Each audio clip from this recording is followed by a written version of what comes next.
우리는 태어날 때부터 관계를 맺고 살아갑니다.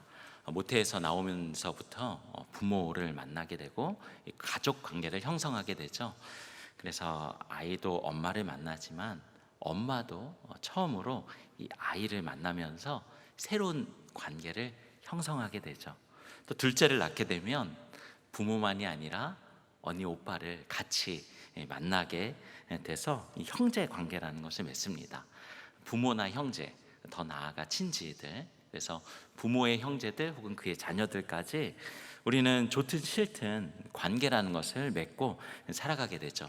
유년기를 보내면서 어려서부터 교회를 다니기도 하고 또 유치원, 학교, 학원 등등 다니면서 다양한 관계를 맺으면서 살아가고 있고요. 취업하고 나서도 일터에서도 사람들과 함께 관계를 맺게 됩니다. 그렇게 맺어진 관계를 우리는 더 키워가기도 하고 또 관계에 어려움이 생겨서 관계가 소원해지기도 합니다.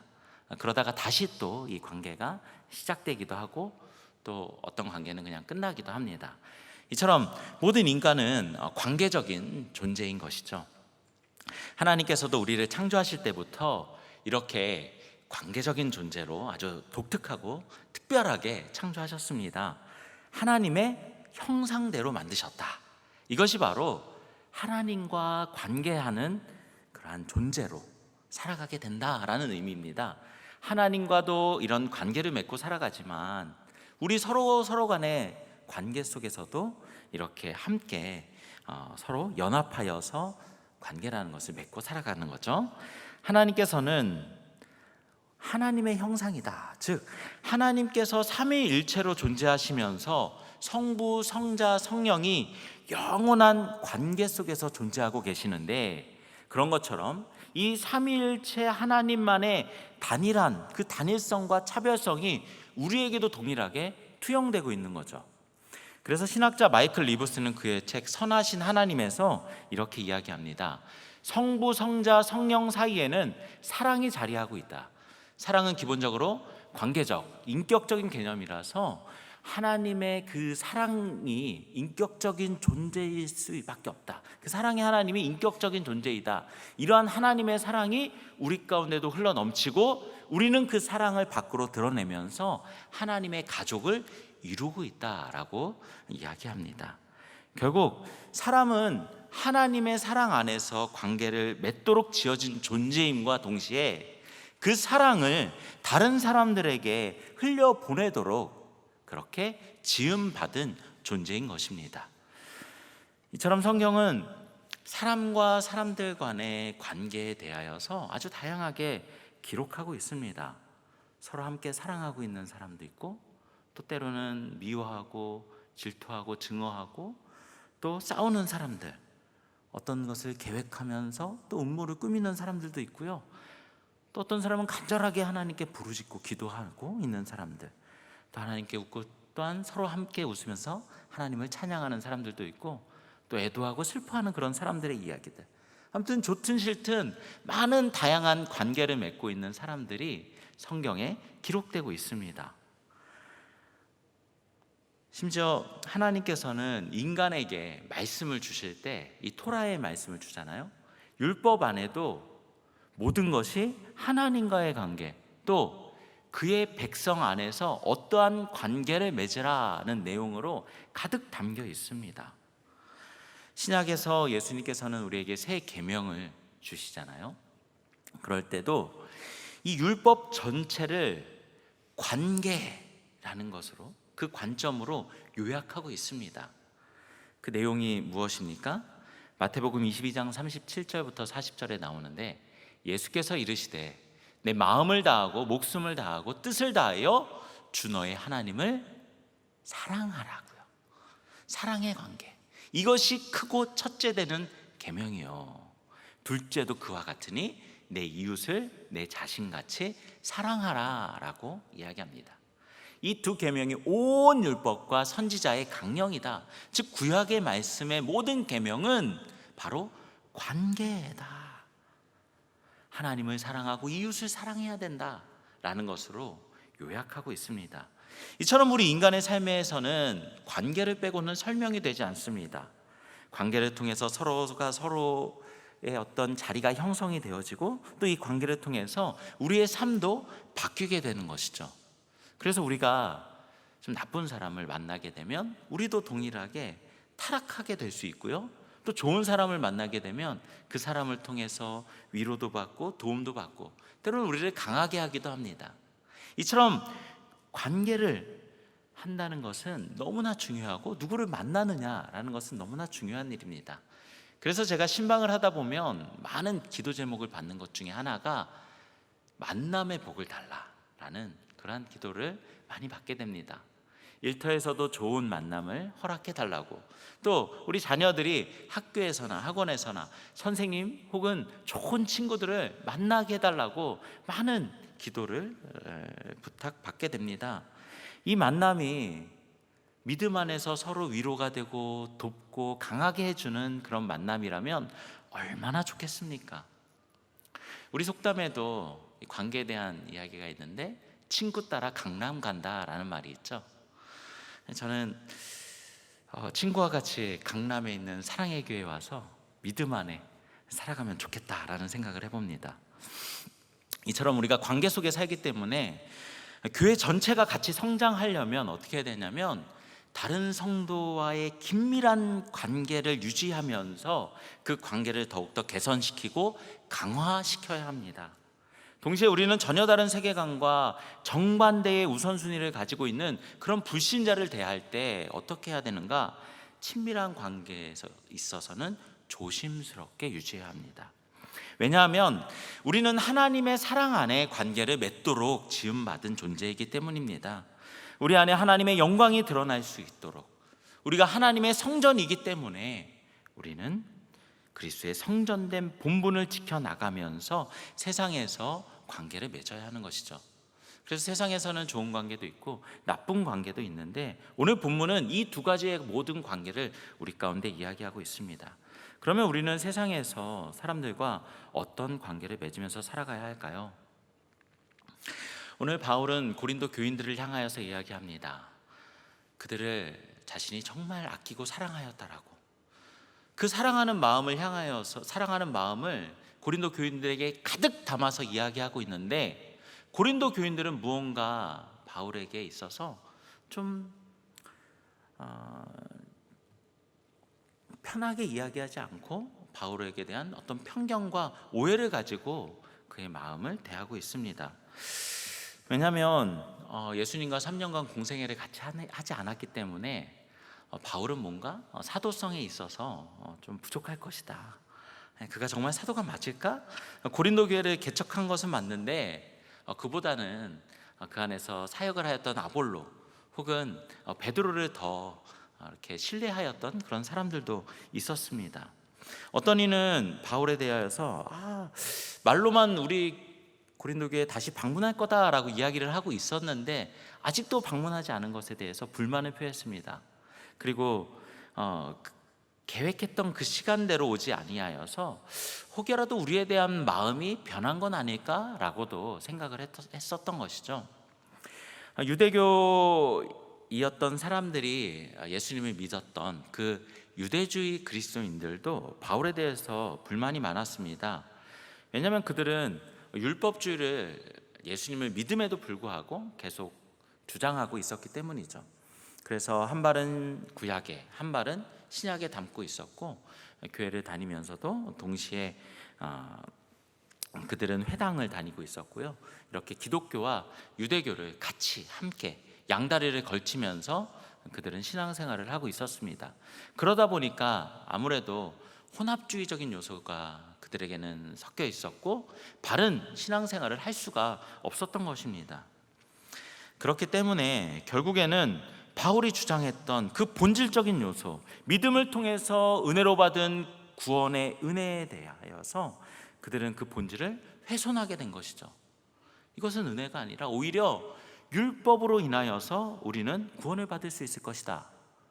이렇게 기독교의 본질적인 교리에 대하여서 또 어떤 실천적인 부분에 있어서 그들은 뭔가 훼손하고 있었던 것입니다. 이에 대해서 바울은 오히려 그들을 사랑으로 권면하면서 사역이 무엇인가, 그들에게 정말 바른 관계 속에서 사랑의 관계 안에서 살아가는 것이 무엇인가라는 것을 이야기하고 있습니다. 사역은 무엇입니까? 사역이라는 것, 다른 사람들을 돕고 섬기고 위로하고 권면하는 것, 또 그들 가운데 대면하여서 사랑의 마음을 함께 나누는 것, 이것이 바로 사역입니다. 진정한 사역이라는 것은 바로 관계를 소중히 여기는 것에서부터 시작하는 것입니다. 그래서 바울은 본인이 개척한 이 고린도 교회를 향하여서 진실된 마음을 가지고 그들을 사랑한다, 정말 당신들을 사랑한다, 그 고린도 교인들 한 사람 한 사람들을 사랑한다라는 마음을 가지고 사역한다라는 것을 다시금 이야기하고 있는 것입니다. 여러분, 이것은 바울에게만 해당하는 것이 아닙니다. 우리도 마찬가지죠. 여러분들 다락방에 가서 우리가 해야 될 것이 무엇입니까? 바로 사람을 살리는 일입니다. 한 사람을 사랑하고 또한 돕고 섬기고 권고하고 격려하는 것, 이것이 바로 다락방인 것이죠. 제자훈련도 마찬가지입니다. 제자훈련을 그저 영상을 보고 내가 습득만 한다? 그것은 그저 교육에 지나지 않습니다. 훈련이라는 것은 믿는 자들이 함께 모여서 하나님의 말씀을 가지고 함께 하고 그 안에서 일어나는 일들, 그것이 바로 훈련인 것이죠. 전도도 마찬가지겠죠. 사역은 이처럼 관계인 것입니다. 관계를 통하여서 사역이 이루어질 수 있기 때문에 바울은 관계가 곧 사역이다라고 이렇게 오늘 본문을 통하여서 이야기하는 것이죠. 오늘 11절의 말씀을 한번 읽어보도록 하겠습니다. 시작. 고린도인들이여, 너희를 향하여 우리의 입이 열리고 우리의 마음이 넓어졌으니. 바울은 숨김없이 자기가 하고 싶은 말을 하고 있어요. 즉, 편지를 쓰고 있는 목적을 오늘 본문에서 이야기하고 있습니다. 그것은 무엇이냐? 그들을 향하여서 마음이 넓어졌다, 효과적으로 당신들을 양육하기 위하여서 그들과 진실하게 관계를 맺고 싶다. 그래서 진심을 다하여서 진솔하게 자신의 마음을 표현하고 있는 것입니다. 마음이 넓어졌다라는 게 무엇입니까? 마음이 넓어졌다라는 것은 그들에게 사랑을 말로만 표현하는 것이 아니라 진실된 속 깊은 곳으로부터 행동으로 진심을 다해 애정 어린 표현으로 사랑한다, 아낀다라고 이야기하는 것입니다. 심지어 처음에 고린도인들이여 라고 시작하고 있잖아요. 이렇게 독자를 지명하는 경우는 아주 드문 경우입니다. 바울이 누구를 향하여서 누구여 라고 표현하는 것 찾아보니까 3번 나타나고 있더라고요. 갈라디아서에 보니까 그 갈라디아 교인들이 탈선하고 있는 모습을 너무나 안타까이 여기면서 꾸짖으면서 이 어리석은 갈라디아인들이여 라고 표현하고 있고요. 또 한 번은 빌립보서에 나타나고 있는데, 빌립보 교회가 처음부터 바울이 감옥에 있을 때까지 바울을 성실히 지원해 주었다는 것에 대하여서 너무 기쁘게 생각하면서 빌립보 교인들을 향하여서 빌립보 사람들아 라고 이렇게 이름을 부르고 있는 것입니다. 이처럼 고린도인들이여 라고 진실된 마음으로 그들을 향하여 부르면서 내가 당신들을 아낌없이 사랑해 주었다, 당신들도 나에게 이 사랑을 화답해 주면 좋겠다라고 표현하고 있습니다. 그런데 고린도인들이 그 사랑을 잘 받아서 화답하고 있었습니까? 문제는 그렇지 않았다는 데 있습니다. 바울이 진심을 다해서 사랑을 표현하고 있었지만 고린도인들은 애정 표현에 대해서 아주 인색했습니다. 심지어 전혀 표현하지 않았어요. 12절에 보니까 너희가 우리 안에서 좁아진 것이 아니라 오직 너희 심정에서 좁아졌다라고 이야기하죠. 이 심정이라는 것은 간, 심장, 이 폐부, 이 우리 안에 있는 장기 기관들을 표현하고 있는 건데요.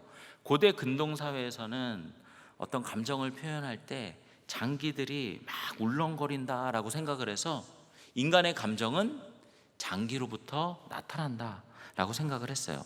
그래서 심정이라고 표현하고 있는데, 정말 고린도인들은 마음속 깊은 곳에서부터 바울에 있어서 어떠하였다, 바로 그 심정이 좁아졌다라고 이야기하고 있습니다.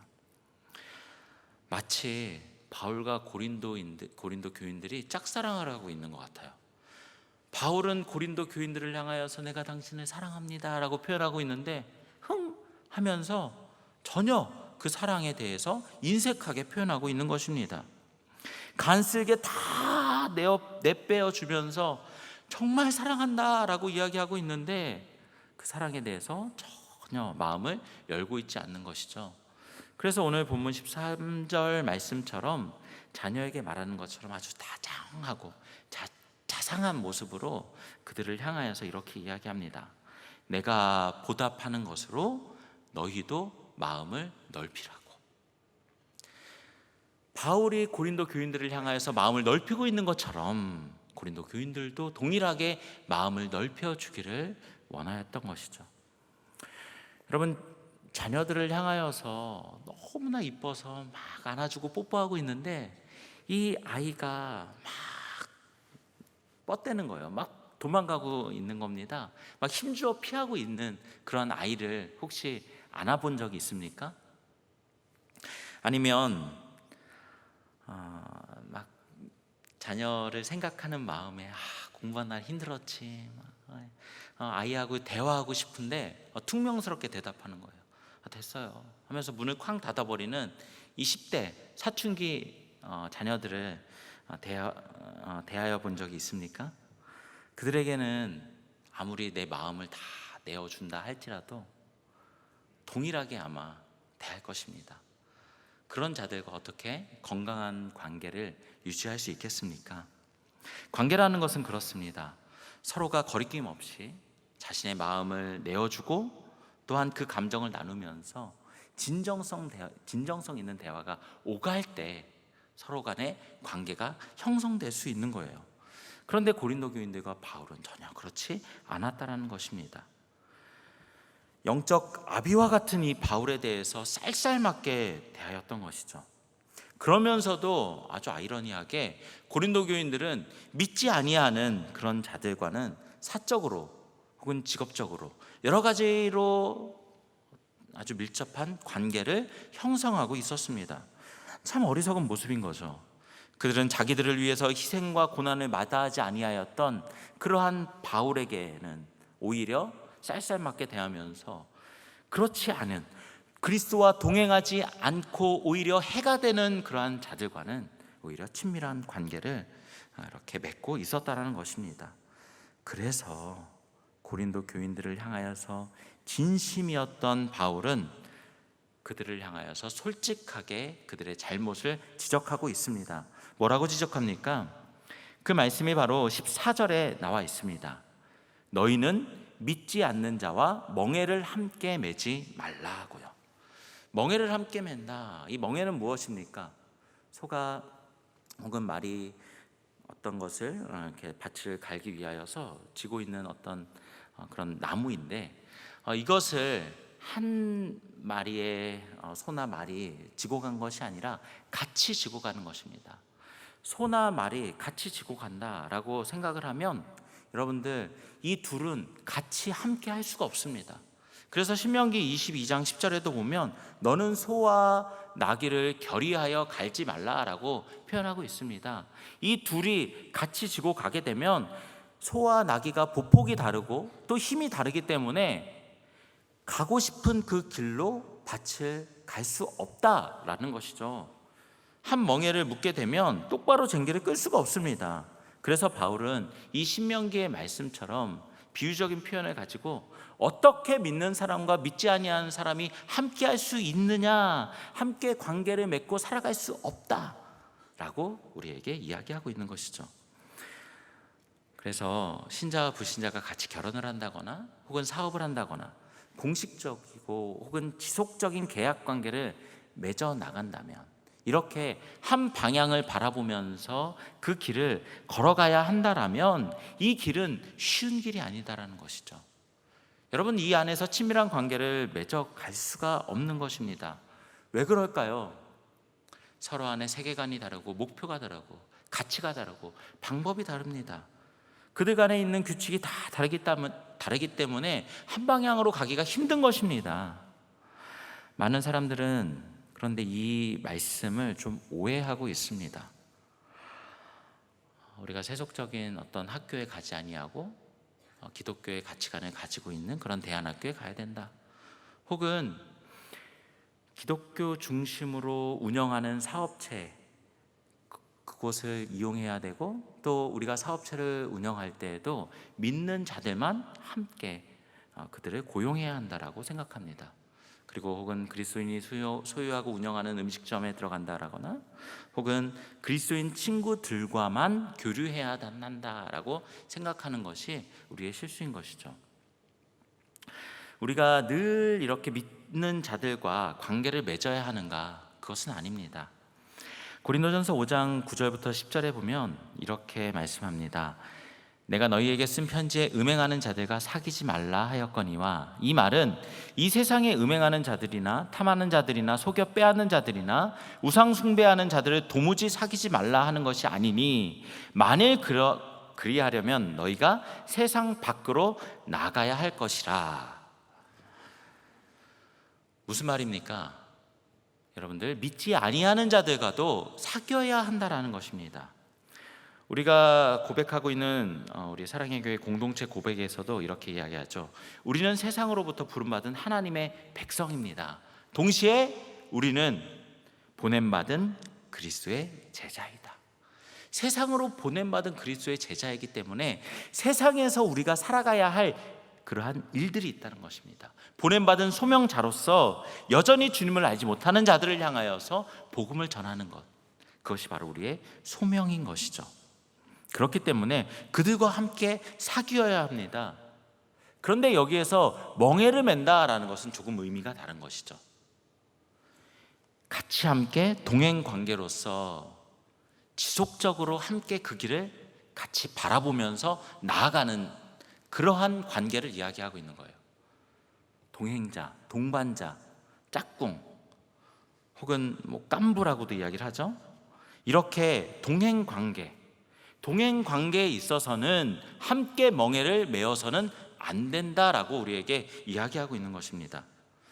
그렇다면 우리는 믿지 않는 자들과 어떤 관계를 맺으면서 살아가야 하는가? 참 어렵죠. 오늘 말씀 14절부터 16절까지는 그리스도인과 정반대되는 속성에 대해서 이야기하면서 그들은 어떤 속성을 가지고 있고 우리가 어떤 조건 속에서 살아가야 되는지를 이야기합니다. 그러면서 비교하는 것이 의와 불법에 대해서, 빛과 어둠에 대해서, 또 그리스도와 벨리알, 믿는 자 믿지 않는 자, 하나님의 성전과 우상을 비교하고 있는 것입니다.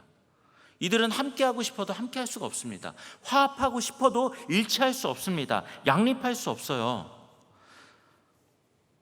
우리의 관계는 정말 가깝고 친밀하고 상호 의존적이며 함께 마음을 공유하고 한결같은 그러한 관계로 나아가야 하는데, 이들과 그렇게 함께할 수 없기 때문에 우리는 그렇게 동행 관계로서, 멍에를 같이 매는 관계로서 나아갈 수 없다라는 것을 이야기하고 있는 것입니다.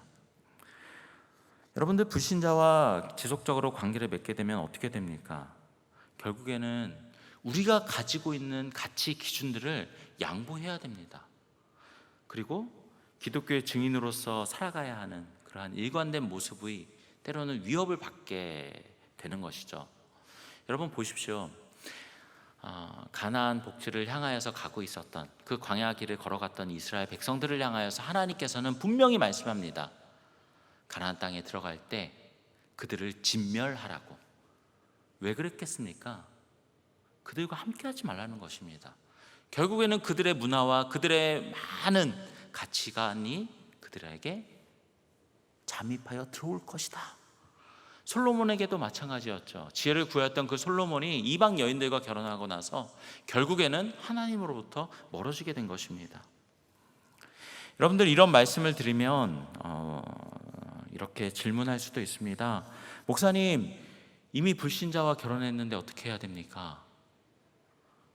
목사님, 믿는 자인 줄 알고 결혼했는데 알고 보니 불신자였어요. 안 믿었더라고요. 아니면 성장할 마음이 없습니다. 미성숙한 그리스도인인 것 같습니다. 어떻게 해야 됩니까? 목사님, 저는요 이렇게 믿는 자와 또 믿지 아니하는 자가 멍에를 같이 메고 동행하면 안 된다는 것을 잘 몰랐습니다. 어떻게 해야 되죠? 이혼해야 합니까? 이 멍에를 풀어야 되는가? 아니죠. 오늘 본문에서 바울은 그런 관계를 시작하지 말라라고 권면하는 것이지 이미 맺고 있는 관계를 끊어야 된다라고 이야기하지 않습니다. 구원받지 못한 배우자가 같이 살자라고 이야기를 하고 있는데 우리가 그 관계를 끊어야 하는 것이 아니라 오히려 더 잘 유지해야겠죠. 유지하면서 그리스도인의 산 증인으로서의 사명을 잘 감당해 나가야 되는 것입니다. 그런데 이게 쉬운 소명은 아닙니다. 소와 나귀를 함께 멍에를 메고 가면 결국 한쪽이 막 끌고 나가다 보니 서로 힘든 거예요. 여러분, 2인 삼각 해보셨죠? 네, 발이 안 맞으면 한 사람만 발이 아픈 것이 아니라 둘 다 아픕니다. 둘 다 고생하는 것입니다. 그만큼 쉽지 않다라는 것입니다. 그렇다고 해서 불가능한 것은 아닌 것이죠. 어떤 분은 또 이렇게 질문합니다. 목사님, 불신자와 계약을 했는데요, 계약 관계로 지금까지 동업을 해왔습니다. 그럼 이 관계를 끊어야 합니까? 그것도 아닙니다. 갈라디아서 3장 15절에는 이렇게 말씀합니다. 형제들아, 내가 사람의 예대로 말하노니 사람의 언약이라도 정한 후에는 아무도 패하거나 더하거나 하지 못하느니라 라고요. 즉, 사람과 한 약속이나 계약을 함부로 파기할 수 없다라는 거예요. 물론 합법적으로, 윤리적으로 좀 문제가 있다라고 할 때는 그 계약에서 빠져나올 수 있겠지만, 여러분, 작은 약속이라 할지라도 쉽게 사소하게 그것을 외면해서는 안 된다라는 것이죠. 그렇다면 우리가 불신자와 멍에를 메고 걸어가야 하는 것이 왜 안 되는가? 무엇이 근본적으로 문제인가? 오늘 본문 마지막에 16절부터 18절에서는 우리에게 그것을 이야기하고 있습니다. 왜냐? 우리가 바로 하나님의 성전이기 때문에, 하나님의 친백성, 우리가 바로 그리스도의 성전이기 때문에 우리는 믿지 아니하는 자들과 함께 멍에를 맬 수 없다라고 우리에게 말씀하고 있는 것입니다. 그래서 우리는 하나님과 언약 관계에 속하여 있기 때문에, 하나님과 아주 친밀한 관계를 맺고 있는 그러한 관계이기 때문에 우리가 믿지 아니하는 자들과 멍에를 맬 수 없다라고 이야기하는 거죠. 16절부터 18절의 말씀에 보면 이렇게 이야기합니다. 16절 하반절에 보면 내가 그들 가운데 거하며 두루 행하여 나는 그들의 하나님이 되고 그들은 나의 백성이 되리라. 17절 하반절부터 보면 내가 너희를 영접하여 너희에게 아버지가 되고 너희는 내게 자녀가 되리라. 전능하신 주의 말씀이니라. 할렐루야. 하나님께서 우리와 이렇게 언약 관계를 맺어 주신 것입니다. 아주 친밀한 관계로 있기 때문에 거룩하신 그 하나님의 속성을 우리가 부여받아 살고 있기 때문에 우리를 정결케 하신 그 하나님으로 말미암아 우리는 부정한 것을 만지지 않아야 된다. 우리가 그들에게 속하지 말아야 된다 라고 우리에게 분명하게 말씀하고 있는 것입니다. 그 하나님과 맺은 관계로 말미암아 우리가 다른 사람들과 친밀하고 융화된 관계로서 살아가야 하는데, 믿지 아니하는 자들로 인하여서 우리가 그렇게 살지 못할 것을 염려하여 우리에게 말씀하고 있는 것이죠. 서두에 말씀드렸던 마이클 리브스의 말처럼 관계적이고 인격적인 그 하나님의 사랑이 우리 안에서 흘러 넘치기 때문에 우리가 그 사랑으로 다른 사람들을 사랑해야 된다라고요. 우리가 하나님의 성전이기 때문에 그 쉐키나의 영광이 우리로부터 흘러 넘쳐 나타나야 된다라고요. 우리를 통하여서 하나님을 욕되게 하거나 혹은 그리스도의 몸된 교회에서 경험해야 할 그 성도 안의 조화로움, 성도 안의 순결함, 친밀함, 그 어떤 것을 훼손하는 일이 단 하나도 나타나서는 안 된다고 우리에게 말씀하는 것입니다. 우리는 무엇입니까? 우리는 누구입니까? 우리는 하나님의 거룩한 성전입니다. 이 몸된 성전을 지켜나가기 위하여서 우리가 유지해야 할 것이 있습니다. 두 가지입니다. 하나는 정서적인 유대감으로 진실한 관계를 유지해야 합니다. 다른 영가족들과 우리가 이러한 관계를 잘 쌓아 나갔으면 좋겠습니다. 우리가 이번에 다락방 다시금 회복과 또 부흥을 위하여서 사이좋은 우리 다락방 하는 사이다라고 이야기를 하였는데, 바로 우리 간의 관계가 이러한 사이였으면 좋겠습니다. 이러려면 어떻게 해야 되는가? 서로 진심으로 꾸밈 없이 자신을 내보여야 됩니다. 허심탄회하게 소통해야 되고요, 정직하게 자신의 마음을 나누어야 합니다. 그리고 연약한 사람이 있다면 이 연약함을 꾸짖는 것이 아니라 이 연약함을 서로 보완해 주는 그런 관계가 돼야겠죠. 정말 진정성 있는 마음을 다하여서 이런 사이가 되어야겠습니다. 그런데 바울과 고린도 교회는 그렇지 않았다는 것이 문제인 것이죠. 여러분들, 우리의 가정 안에서 이러한 관계가 이루어지지 않습니까? 여러분, 가정 예배를 통하여서 회복하시길 바랍니다. 말씀을 통하여서 이 말씀을 같이 나누면서 이 말씀이 우리에게 어떻게 적용되는지 함께 나누고 서로의 기도의 제목을 듣게 된다면 이러한 관계가 회복될 줄 믿습니다. 두 번째로는 어떻게 해야 되는가? 지혜롭게 영적인 동행 관계를 맺어 나가야 하는 것입니다. 그리하기 위해서는 영적으로 대등하지 않은 관계에 있어서는 좀 관계를 어느 정도 선을 그어야 되는 것이죠. 영적으로 결국에는 넘어질 수 있기 때문에, 우리도 연약한 존재이기 때문에 그러한 자들과 영적으로 잘 동행관계로 엮이지 않도록 우리는 잘 선을 그어야 됩니다. 이것이 결혼이든 사업이든 어떤 다른 것이든 어떤 관계 속에서든 서로 영적인 가치관이 다르거나 혹은 그 방향성이 다르다라고 생각된다면 영구적인 관계로 이어나가는 데 있어서 언젠가는 문제가 생길 것이다 라고 우리는 생각해야 합니다. 결국 환상의 관계를 맺으려고 하지만 그 관계가 그렇게 유지될 수가 없다라는 것을 우리는 기억해야 합니다. 이것이 우정이든 이성이든 어떤 관계 속에서든 여러분들, 불신자와 관계 속에서 지속적인 유지되는 그런 관계를 맺어 나가는 데 있어서는 늘 유의해야 한다라는 것입니다. 하나님께서는 우리를 어떻게 만드셨습니까? 서로가 서로를 아주 친밀하게 유지할 수 있도록 우리를 지어주셨습니다. 그 관계가 아주 건강하고 건전하고 또 순수하고 보완할 수 있도록 도와가는, 그렇게 균형 있는 관계로 살아가기를 간절히 원하셨어요.